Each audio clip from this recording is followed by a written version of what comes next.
Hello everybody, welcome back to more tutorials from Paintings of Steve Brown. It's been a long time.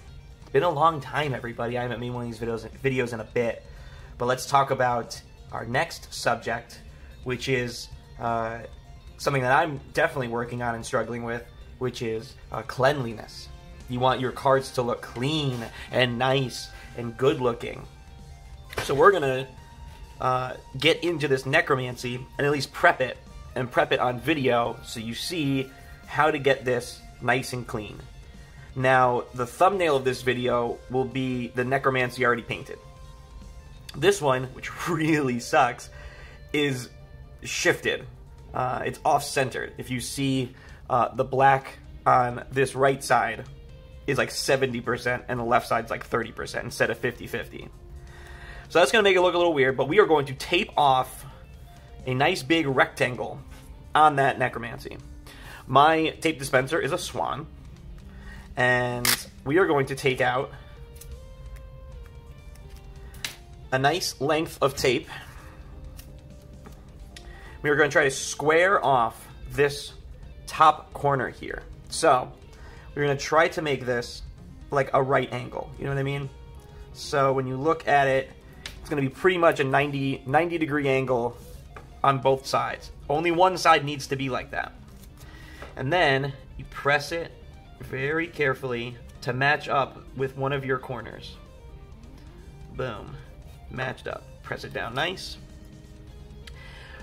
What you want to do is get it, I mean, if you can get it absolutely perfect, good on you. What we want to do is get it mostly perfect, because we're going to paint it most of the way painted with this tape on it, and then we're going to take the tape off and eyeball the rest of it.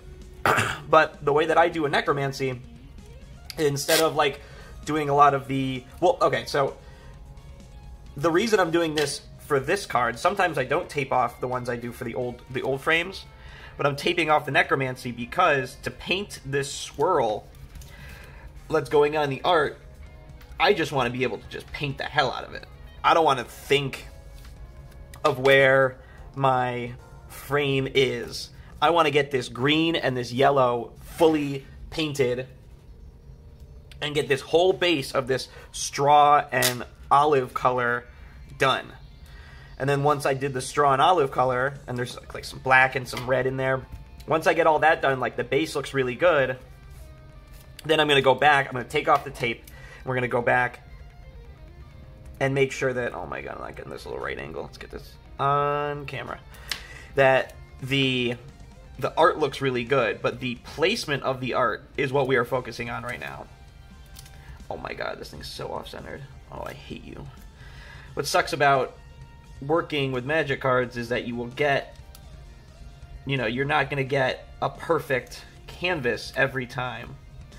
The cleanliness, you have to work with whatever piece you got. But so far I'm doing a good job. You see, I am just taping this. This is really cheap, extremely cheap Scotch tape. I use a lot of Scotch tape in my altars, so I just went and got the cheap stuff.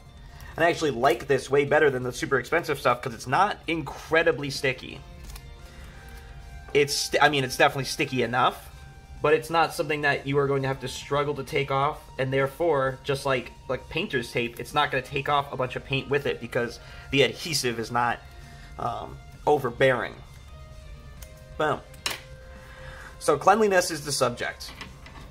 I wanted to show you guys how I tape off this necromancy. Because of the art underneath the necromancy, we have to do a lot of swirls, a lot of those big swirls, and those things are going to really get you lost if you don't tape everything off. And even if you can see on there, I kind of, you know, it's all a pretty good straight line because you're just using the edge of your tape. You're going to make some, you know, wonderfully straight lines. But there's a little bit of like a burr here. And I'm not really going to care to make this, I mean, yes, I want the tape to be perfect on my first shot, but the fact that it's not that big of a deal to me, because I am going to put down all of the layers of paint around, swirl, swirl, swirl. We're going to be swirling these things around, and then I'm going to take the paint off, or the tape off, and I'm going to look at it and be like, okay, I missed a little bit olive there. Oh, this, you know, this black kind of bled in a little bit. Let me clean it up. And that's kind of the next thing we're going to talk about, is how to clean your things off. I keep on saying that I have these things and I'm not showing them on camera. When you have a magic card, especially an altered art magic card, let me get just a random altar here that I have just chilling. What are you gonna go with? What are we gonna go with? What's a, oh my god, I do not have that many good random ones. Alright, I have a carpet of flowers that I've done for somebody. I need to mail this off.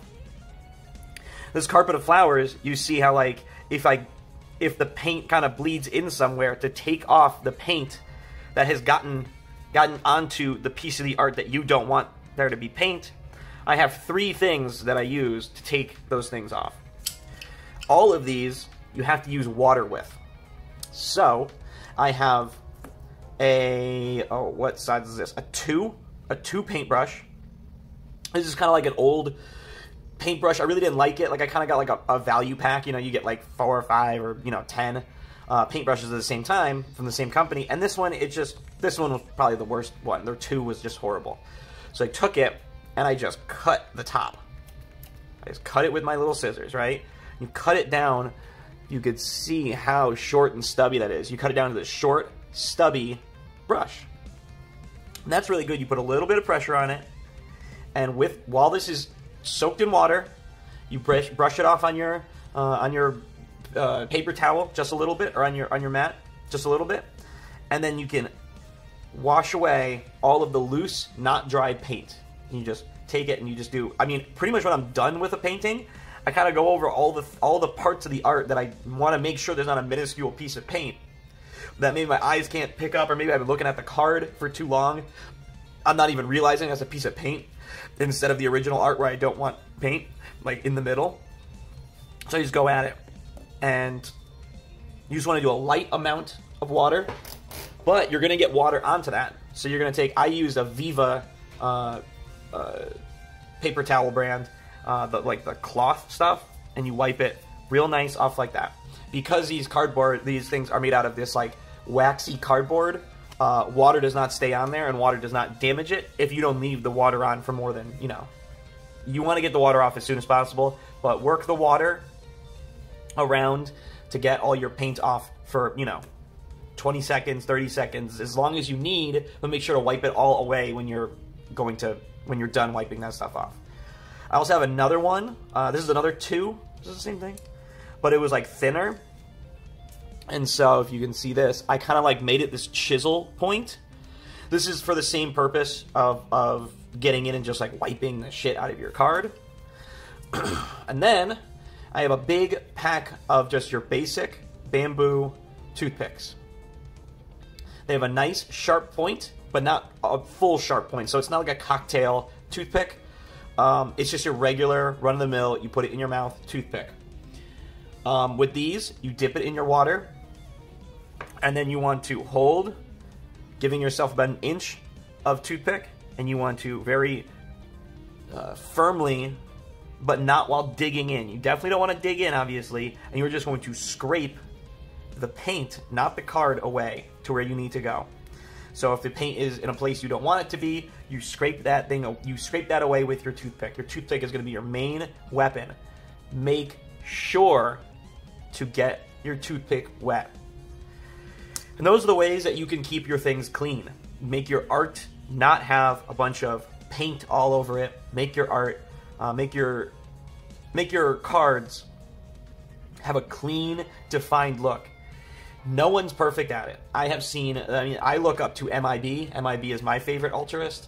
I've talked to him about, you know, how unbelievably meticulous he must be on making sure some things are very clean, and it's, no one's perfect at it. No one's going to get it in their first shot. He's been doing it way longer than I have. I mean, obviously it shows by how good he is, but his meticulous cleanliness is something that I look up to. And same with, I mean, there's a bunch of ultraists that I can name that are, they're really clean looking. Everything they put out, all their lines are nice and crisp. All of their cards are nice and thin, which is probably the next thing I'm going to go over, is how to keep everything nice and thin. But everything looks clean and nice, and it's like Wizards made it. And if you are trying to sell cards, as I do, Wizards is actually going to put the Altarists out of business very, very easily. Every legendary that they're putting out now, they're giving them a full art version of it. So if you want your cards to stand out, because now you're even going up against Wizards, you need to keep it nice and clean, nice and tight, nice and thin, and above all, unique to what everyone else is doing, and do it in an awesome-looking, professional manner. Something we all have to work on, but as I was taping up this Necromancy, which is what I'm going to do in just a second, I wanted to go over how I get these lines to be as crisp as possible without a ton of work. Obviously, you can do it without the tape, but it's just a ton of work. And how you could scrape off that unwanted amounts of paint that you get everywhere. Alright guys, thank you for sitting through another tutorial. I never do the like and subscribe song and dance, but like and subscribe. I figured if you've already been listening this long in, you've probably liked and subscribed already. But do so. Be really cool.